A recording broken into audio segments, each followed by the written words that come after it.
noite a todos e todas que estão nos assistindo. Sejam muito bem-vindos a mais uma live do IDAF. Essa live é promovida pelo Instituto de Defesa Agropecuária e Florestal do Espírito Santo. Nessa noite, nosso tema será desse espaço virtual que a gente todo mês se encontra. Nesse mês, nós vamos ter um encontro muito especial, onde vamos dialogar sobre as paisagens naturais do Espírito Santo.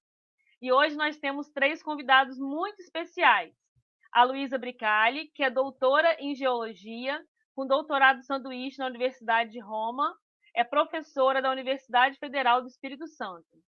Temos o João Paulo Fernandes Zorzanelli, que é engenheiro florestal, mestre e doutor em Ciências Florestais, pesquisador do Instituto Nacional da Mata Atlântica.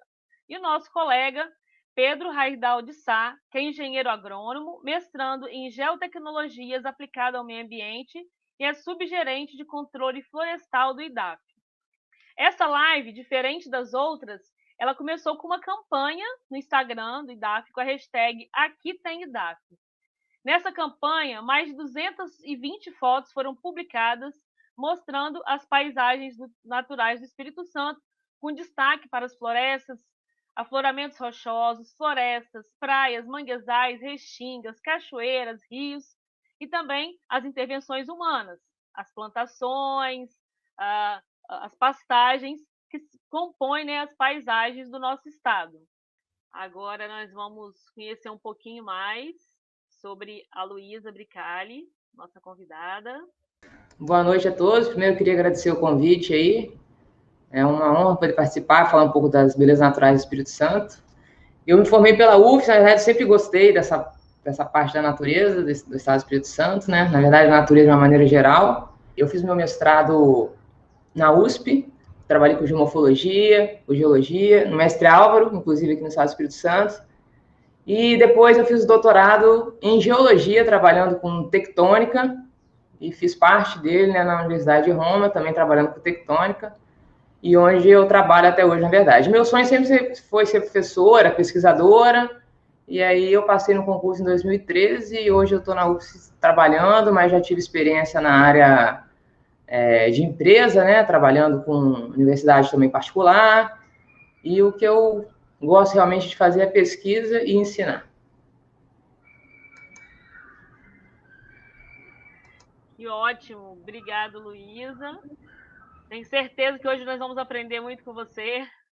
Então, a gente vai convidar a Luísa Bricali para falar um pouquinho sobre as características, né, geológicas e geomorfológicas do estado do Espírito Santo. Bom, então vamos lá. Então, para iniciar essa paisagem belíssima aí, como eu estava dizendo, né, de Pancas, os pontões capixabas aí. E aqui só para contextualizar, se tiver alguém de fora do estado aí, estado do Espírito Santo, região sudeste aí do Brasil, né, para mostrar essa parte em rosa aqui, a oeste, a gente tem as rochas ígneas, um complexo de rochas ígneas metamórficas, e a leste aqui, os depósitos sedimentares, né. Então, aqui, para poder comparar, à esquerda aqui a gente tem um mapa geológico, à direita da tela de vocês um mapa hipométrico, e a gente tem esse conjunto de rochas coloridas aqui, são cada cor dessa é um litotipo, né, uma rocha diferente, a oeste do estado do Espírito Santo. Tem essas linhas pretas que são lineamentos, que são fraturamentos importantes que a gente tem aqui no estado também.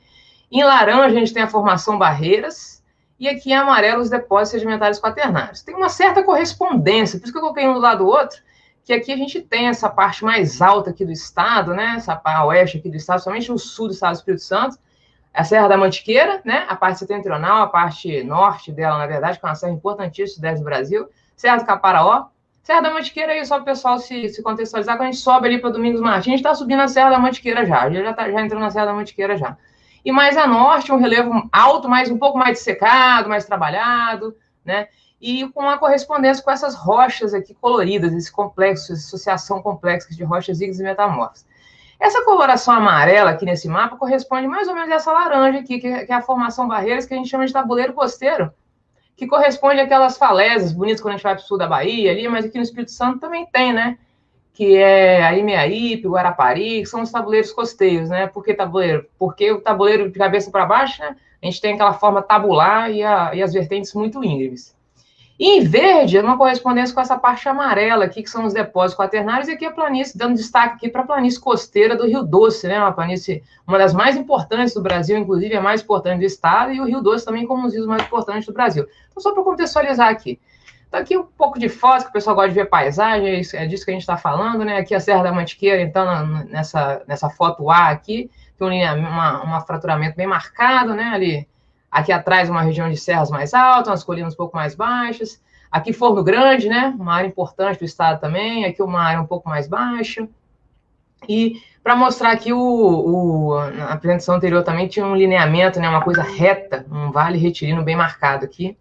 Aqui, vou falar um pouco sobre, agora, Pedra Azul, também, que é um lugar muito conhecido aqui no estado do Espírito Santo, né? Essa morfologia se chama atenção turisticamente, as pessoas que trabalham com geologia, com geomorfologia também.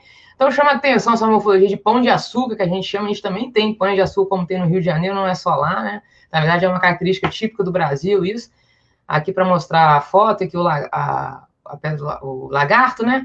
E aqui, isso aqui um dia continuava para cá, né? Isso foi o que restou, né? Temperismo e erosão, então, já atacou aqui.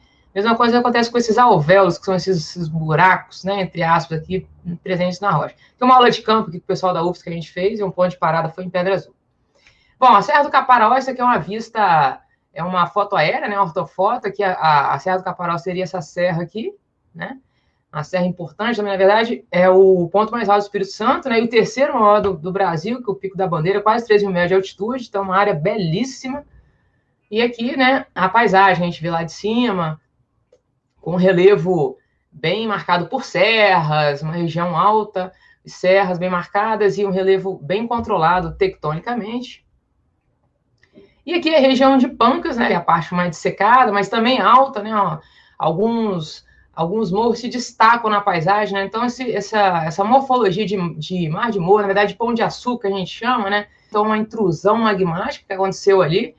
E essa parte da rocha é a parte mais resistente ao temperismo e erosão e sobrou, né? Só que entre esses morros tem um monte de fraturamento, que são áreas mais suscetíveis, mais sensíveis ao intemperismo e à erosão. Então, a erosão ataca e sobra o que é mais resistente, que são esses morros aqui que são mais altos. Essas vertentes que são muito retas, está relacionada a esse fraturamento que passa por elas, então as vertentes são muito retilíneas. O topo abaulado tem a ver com intemperismo, né? Intemperismo no Brasil, o que é intemperismo? São as intempéries, né? Quando a gente fala em intemperismo, a gente pensa em chuva, sol, vento. Então, o conjunto desses fenômenos trabalhando integrados vai dar essa morfologia abaulada, né? Bem assim, como se alguém tivesse passado a moda. Por que pão de açúcar? Aquilo era um pãozinho de açúcar, né? Esse morro ali. E o intemperismo químico, no nosso caso, ele é o mais forte, né? A gente tem uma temperatura bastante elevada e água em abundância, completamente diferente de uma paisagem, por exemplo, nos Alpes, né? Que a gente tem temperatura mais baixa e a precipitação lá não é tão grande como aqui. E aqui embaixo também esse conjunto aqui de mar de morros, né? Então esses pontões se destacando na paisagem, e a cidade de Pancas, bem numa área aqui de um fraturamento, né? Uma área que chama bastante atenção aqui. Aí na parte amarela que eu falei dos tabuleiros costeiros, né? Do Grupo Barreiros, Formação Barreiros das Falésias, que a gente vai lá para a Bahia, que o pessoal se diverte lá para as praias da Bahia. A gente tem, então, essa formação aqui, com a formação mais recente que essas rochas mais antigas do oeste do estado. Então, são rochas sedimentares, com uma outra idade, com outro tipo de formação.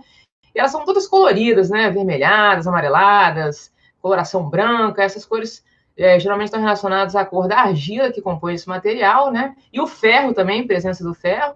E temos as concreções ferruginosas, que ficam na base dela, às vezes no meio, e às vezes são elas que restam. Ali, aqui no mar, aqui nessa foto aqui, por exemplo, tem um restinho das concreções, que já foi, nessa falésia já foi recuado, e o que sobrou, que foi mais resistente, foram essas concreções ferruginosas presentes nesse tipo de rocha. Eu botei os exemplos aqui na parte norte, mas a gente tem essa parte toda amarela que a gente tem esse tipo de formação, e aqui no sul do estado fica mais fácil de ver próximo à praia, em Guarapari, Meiaípe também. Aqui, a chamar a atenção aqui para a planície do Rio Doce, né? A gente tem esse conjunto de lagos barrados aqui, de lagos importantes, retilíneos, paralelos. Aqui um zoom para essa área. Aqui a gente tem, chamar a atenção aqui, esses cordões arenosos que a gente tem aqui, ó, essas linhas bem marcadas, que são indícios de regressão e transgressão marinha que aconteceu nessa área. Aqui um zoom maior, a gente já vê eles muito bem marcados, aqui eles são mais retos, paralelos à costa, aqui eles já tem uma certa inclinaçãozinha.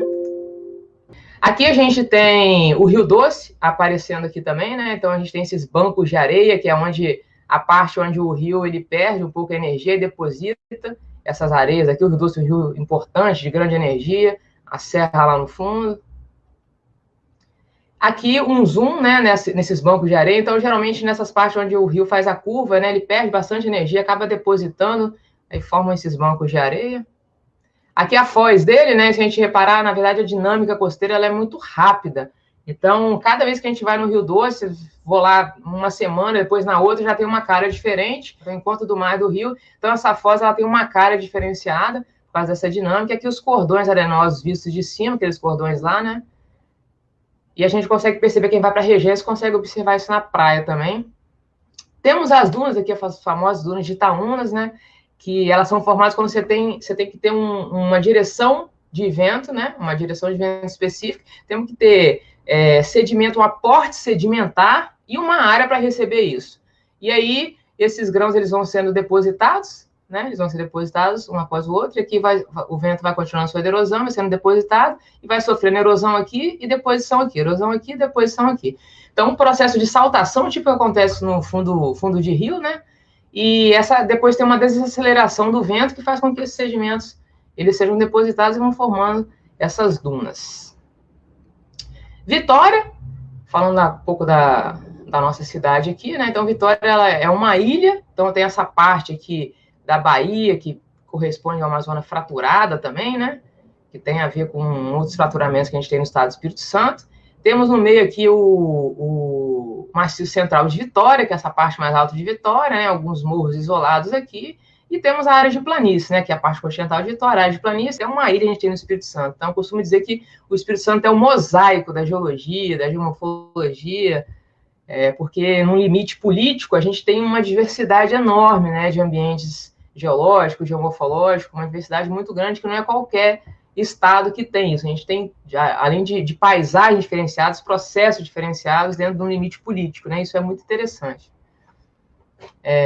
Aí, dando continuidade à Vitória, a gente tem a Pedra dos Dois Olhos, chama bastante atenção também, mas novamente aqui, ó, a morfologia de Pão de Açúcar, né, o topo aqui, esses alvéolos, que são os olhos, a gente chama de alvéolos, né, que foram atacados a parte mais suscetível de intemperismo e erosão, por isso que formaram esses olhos, aqui um zoom para ele, né, então ataque aqui do intemperismo e forma essa cavidade. Aqui é a Baía de Vitória, que corresponde a essa área fraturada que eu mostrei para vocês, a área de planície, que é a parte do manguezal, e atrás desses morros isolados e maciço central lá atrás. E aqui uma foto noturna para mostrar a cidade de Vitória também. Bom, o Espírito Santo ele tem um controle tectônico bem marcado, né? A gente tem aqui as cascalheiras demarcadas aqui, elas estão falhadas, aqui é um indício de que a gente tem essa tectônica atuante, tectônica recente, que a gente chama de neotectônica. Temos terremotos no Espírito Santo também, então a gente tem catalogado 40 terremotos, sendo que só nesse ano nós tivemos 4 terremotos, né? Um que as pessoas sentiram em julho, mas a gente também tem terremotos no Espírito Santo, e isso tem influência na paisagem, por isso que eu estou falando dos terremotos. Por exemplo, aqui a gente tem a tectônica que está relacionada aos terremotos e acaba influenciando na paisagem. Aqui a gente tem um vale assimétrico, né? O rio está bordeando aqui, a tendência dele era passar aqui no meio, mas ele está bordeando. Aqui é a mesma coisa, ó, geralmente o que se espera é que o rio passe mais ou menos no meio da planície, mas ele está deslocado, isso tem a ver com movimentação tectônica. Aqui uma feição que a gente chama de Shutter-Ridge, que é uma crista deslocada, também por falha geológica. Aqui, ó, em Viana, né, ali na estrada de Viana dá para ver que são as facetas triangulares aqui, ó, formadas no relevo, que tem a ver com falha geológica também, então essas morfologias estão relacionadas a falhamentos. Aquelas são mais abauladas, né, tá vendo? Não são tão triangulares, porque ela de triangular já evoluiu para uma coisa mais abaulada por causa do nosso clima, né? Aqui em Viana elas estão um pouco mais preservadas, aqui é em Colatina. E a gente continua estudando essas paisagens aqui é o trabalho de Fornaciária, essa bacia chama bastante atenção, que ela deságua aqui na Ju-Paraná, né? É uma bacia toda assimétrica, ela é estrangulada aqui no meio dela, se vocês perceberem, depois ela estrangula de novo. Uma bacia hidrográfica, o esperado dela não é isso, né? Esse estrangulamento. Temos aqui o trabalho de Vanderlei de 2009, que estudou essa parte da região da Mantiqueira, aqui, ó, o relevo controlado estruturalmente. Quando a gente vê coisas retas na natureza, pessoal, desconfie, que é a tectônica atuando ali, né? Um vale retilíneo aqui também. Aqui eu trabalho sobre o controle neotectônico pegando o Mestre Álvaro, né, a parte da serra ali, Santa Leopoldina também, controle tectônico, um fraturamento bem marcado aqui nessa fotografia aérea. Aqui eu trabalho em Barra de São Francisco, que acabou alterando muito a paisagem lá também, sobre movimentos de massa, trabalhando com suscetibilidade à erosão nessa área, um trabalho de modelagem geográfica, e mostra a repercussão que isso tem no relevo da área, muita cicatriz de movimento de massa. Trabalho de Busato 2014, que mostra um controle morfotectônico também no relevo. Aqui no Juara, aqui na Serra, né, essa bacia está toda no município da Serra, então ela tem a lagoa do Juara que chama bastante atenção. Aqui é uma grande, o pessoal conhece bem, que mora ali, também controlada tectonicamente, cheia de feição morfotectônica, então a influência tectônica na paisagem aqui. O Rio Formartins também, a bacia dele também estrangulada, né? Uma bacia que a gente não espera que seja assim. Se repararem, um rio, ó, ele está muito próximo ao divisor, que o esperado na natureza é que o rio fique mais ou menos aqui no meio. Está muito próximo ao divisor, aqui está muito próximo ao divisor e longe desse. E aqui ele até fica um pouco mais, né, no meio da bacia, só que aqui eles apresentam uma certa assimetria que a gente chama. Aqui a bacia do Rio Santa Maria, um trabalho de 2015, de costa, que mostra também esse controle aqui na paisagem, aqui na bacia do Rio Santa Maria da Vitória. E aqui em Manguinhos, e um afloramento ali em Marbella, em Nova Almeida, mostrando essas concreções que eu estava falando, da formação Barreiras, né? Que são essas rochas sedimentares aqui. E aqui um detalhamento sedimentar, né? Um estudo feito ali, aquele afloramento que a gente passa na estrada de Manguinhos, aqui em Manguinhos, e aqui em Marbella, né? Aqui em Nova Almeida. Então foi estudar todas essas rochas, feito um perfil estratigráfico para poder estudar essas rochas. O outro trabalho na mesma bacia do Juara, né, ainda falando aqui, um controle neotectônico dela, aqui um vale estrangulado, vocês veem aqui, ele fecha de um monte de vegetação, quase não vê, e aqui abre uma planície zona, né, a gente chama de estrangulamento de vale isso aqui.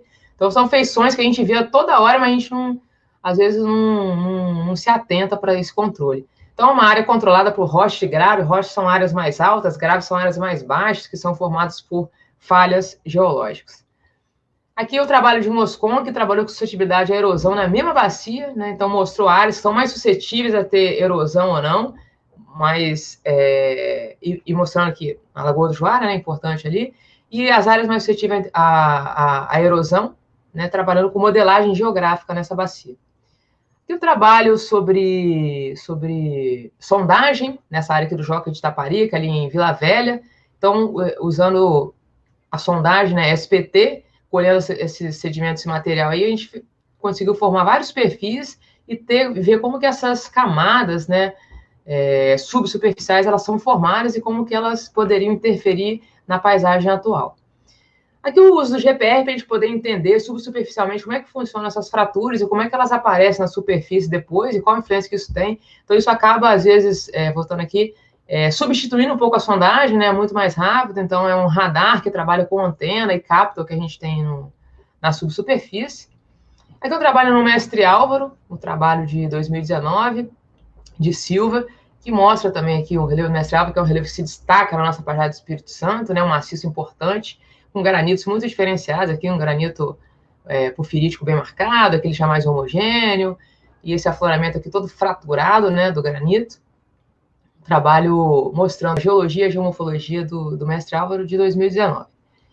E Santos, aqui na região do Rio Doce agora, também trabalhando com fraturamento, com neotectônico, mostra a importância da potencialidade hídrica subterrânea a partir do estudo de falhamento e fraturamento geológico. Aqui a concentração dessas falhas, onde elas são mais concentradas, que correspondem, em alguns locais, às áreas que apresentam alta potencialidade hídrica, que é uma região seca, né, uma área muito seca no estado do Espírito Santo. E falando em beleza natural no Espírito Santo, dentro do nosso próprio campus de Goiabeiras da UFS, né, um trabalho sobre geoturismo, então esse trabalho mostra alguns pontos estabelecidos dentro da universidade, usando a geologia e a geomorfologia, a paisagem, na verdade, da universidade, e estabelecendo alguns critérios para poder realizar um mapeamento e estabelecer pontos de geoturismo, né, na universidade. Então, foi desenvolvido em 2019, a partir de características da rocha, do relevo, estruturas geológicas, e aqui mostrando a lagoa aqui da UFS, aqui lá em cima, perto da caixa d'água, que a gente consegue ver essa vista aqui, é na UFS, essa foto, na verdade, e esses afloramentos cheios de rocha lá na UFS também. É um trabalho que foi feito dentro do campus da universidade, para vocês verem que as belezas naturais do Espírito Santo estão dentro, inclusive, da nossa universidade. E aqui foram os pontos, alguns pontos estabelecidos para isso, aqui a fotografia aérea do campus de Goiabeiras. E esse é um trabalho na região do Rio Doce, que fala sobre também, que mostra as paisagens, né, com controle tectônico, né, que são esses alvéolos aqui, ó, uma planície mais larga, e depois é estreita, depois larga, estreita e larga de novo, que a gente chama de alvéolo de sedimentação, uma escarpa linear, que é uma feição retilínea, e aqui um deslocamento do canal de drenagem, que é o cotovelo de drenagem que a gente chama, presente nesse trabalho aqui. Aqui um vale assimétrico, onde eu mostrei anteriormente, a gente tem esse rio aqui muito próximo aqui à vertente, e esse rio, na verdade, ele deveria estar passando mais ou menos aqui no meio, né, e não está passando. E outro trabalho aqui na bacia do Rio Bananal, que mostra essas morfologias de grava em rocha presente aqui também, esse falhamento aqui bem marcado. A gente não tem falha só em rocha dura, a gente tem falha também em rocha sedimentar, né? Aqui mostrando ela menor e aqui um zoom maior no afloramento. E essa área toda ela é controlada tectonicamente com essas feições morfotectônicas presentes. Trabalho que iniciaram agora, do Thiago Borini, sobre movimento de massa em Vitória, então mostrando essa questão do movimento de massa relacionada ao fraturamento em Vitória, o trabalho do Marcos César Silva dos pontões capixaba, mostrando o controle disso nesses pontões, da Amanda Fernandes em Nova Almeida, ali nos Reis Magos, no Baixo Curso dos Reis Magos, e do Breno Escardo, que deu continuidade ao trabalho dele, mostrando agora o controle neotectônico na rede de drenagem dessa bacia. E o trabalho de Vanderlei também no Prelo, que mostra a área centro-sul do estado do Espírito Santo, o controle dos lineamentos que acontecem relacionados à fragilidade ambiental, né, a litoestrutura, e Zandonage trabalhando os lineamentos em Vitória, né, em 2 afloramentos, no campus da UFES e no Parque Pedra da Cebola. Então, são áreas menores, mas que também têm repercussões na paisagem. E a gente acaba na praia, né, aqui, ó, mostrando o Barreiras, né, esse afloramento do Barreiras, que é uma unidade sedimentar, na verdade, a unidade sedimentar mais importante do Espírito Santo, e tem uma influência enorme na nossa paisagem também, tanto costeira, e também temos umas falésias recuadas também, que fazem parte mais da parte continental. Aí. E era isso, acho que, não sei se eu falei no tempo, espero que sim. Obrigada. Luísa, obrigada. Não foi nenhuma aula, foram várias aulas em alguns minutos, né? Para que depois a gente vá se aprofundando mais, é muita informação. Bacana saber que tantas pesquisas, né, estão em andamento. E daqui a pouquinho a gente abre para perguntas, já tem uma aqui, mas tenho certeza que todo mundo vai correr depois dessa live para pesquisar várias questões que você trouxe aí. Eu fiquei extremamente curiosa com algumas questões. E como eu previa, né, aprendi muito, né? Foi muito rápido, né? Eu dei um tempo curto para tanta informação. Mas é isso aí, o objetivo da live é a gente despertar a curiosidade também das pessoas para se aprofundar nessas questões, a gente conhecer mais do nosso estado, que a gente conhece tão pouco, né? Eu tenho várias perguntas para a Luísa, eu vou fazer rapidinho, Luísa tenta sintetizar e depois coloca em seu contato para quem quiser conhecer mais. A Cecília está perguntando, né, se a neotectônica é mais presente em regiões sedimentares ou ígneas, ou se não tem muita relação. Deixa eu ver se eu consigo captar aqui todas as perguntas.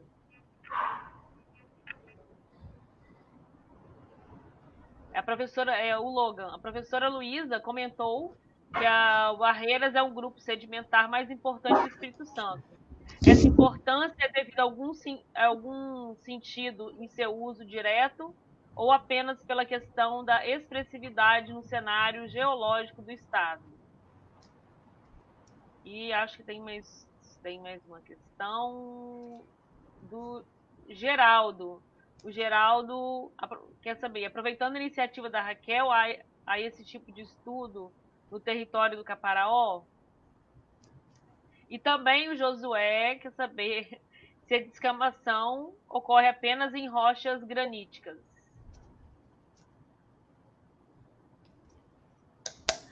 Acho que eu consegui fazer todas. Fique à vontade, Luísa. Pode falar já?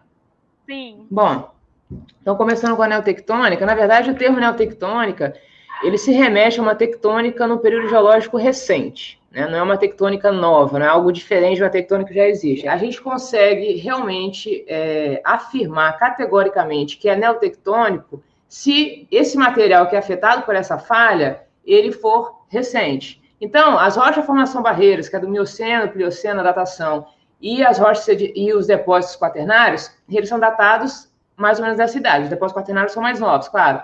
Então, a gente pode, quando encontra uma falha, dizer que é neotectônico. Se eu tiver um solo falhado, ele é considerado neotectônico. Então, se eu tiver esse material sobre essas rochas que são mais antigas e essa falha continua nesse material, eu posso afirmar categoricamente que aquilo ali é uma falha que foi reativada de uma rocha mais antiga do pré-cambriano e é uma falha neotectônica. A importância do Barreiras, que é a unidade sedimentar mais importante do estado do Espírito Santo. Porque, em termos de área, né? Quando eu mostrei o mapa lá, vocês viram que na parte norte, por exemplo, tem uma abrangência maior do Barreiras, que está na bacia sedimentar, né? Começa a ter um alto estrutural de Vitória e começa a bacia sedimentar do estado do Espírito Santo, né? Que vai terminar o limite dela em Mucuri, ali na Bahia, depois. Então, ali está a maior parte da sedimentação do Barreiras e tem uns núcleos aqui no sul do estado, também com a formação Barreiras, quando eu mencionei de Meiaípe, Guarapari, a gente já tá fora da bacia. E o que eu estava querendo dizer é em termos de área. Então, se você olhar a área que ocupa a formação Barreiras, no Espírito Santo, é uma área muito considerável. Então, é um pacote de rocha sedimentar muito espesso e que ocupa uma área muito grande. Então, nesse sentido, é a unidade sedimentar mais importante. A gente tem também a formação Rio Doce, que a gente vê poucos afloramentos dela ali. E a formação Barreiras é o que domina em termos de área. Então, por isso, essa importância nesse sentido. Estudos no Caparaó, eu tinha lido também alguma coisa sobre Jerônimo Monteiro, alguém perguntou. Então, como eu mencionei, o estado do Espírito Santo, apesar de ser pequeno, a gente tem uma diversidade muito grande da geologia e de geomorfologia, mas é um estado ainda muito pouco estudado. Então, assim, tem algumas coisas que ainda, né, tem muita coisa para ser estudada, na verdade, no estado do Espírito Santo. O pessoal do Campos de Alegre, que tem estudado mais essa região aí do Caparaó, de Jerônimo Monteiro, o pessoal de Alegre tem estudado mais estudos mais voltados mais para geologia, mais litológico, um pouco de estrutural, né, que fala de falha, fratura, enfim. Mas em termos de geomorfologia ainda tem poucos estudos aí nessa área e de uma maneira geral para o estado todo também, né? Mas temos bastante, já tem crescido muitos estudos no sul do estado do Espírito Santo de geologia, especialmente depois da fundação do curso de geologia em Alegre, né? Então, isso é um ponto importante a ser destacado. Depois, sobre esfoliação esferoidal, que é um processo que acontece na rocha, que começa nos vértices, né, nos cantos dessas rochas, o temperismo vai atacando e vai arredondando, e aquilo vai se destacando como se fosse casca de cebola. Eram só essas 4? Você falou que eram muitas? Não, eu acho que sim. Felizmente, nossa live está tão participativa que eu estou até me perdendo. Obrigada, então, Luísa. Obrigada. Foi uma noite riquíssima, maravilhosa. Precisamos agendar outros momentos com mais tempo. Já estou pensando aqui em mini-cursos, em outros espaços educadores, para que a gente possa continuar esse diálogo tão rico, estreitar também as relações com o Instituto Nacional da Mata Atlântica e com a UFSC, com a professora Luísa.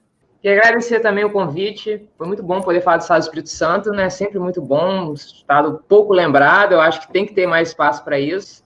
Agradecer as pessoas que fizeram as perguntas, para poder, se quiserem entrar em contato comigo aí, para a gente poder conversar um pouco sobre o assunto.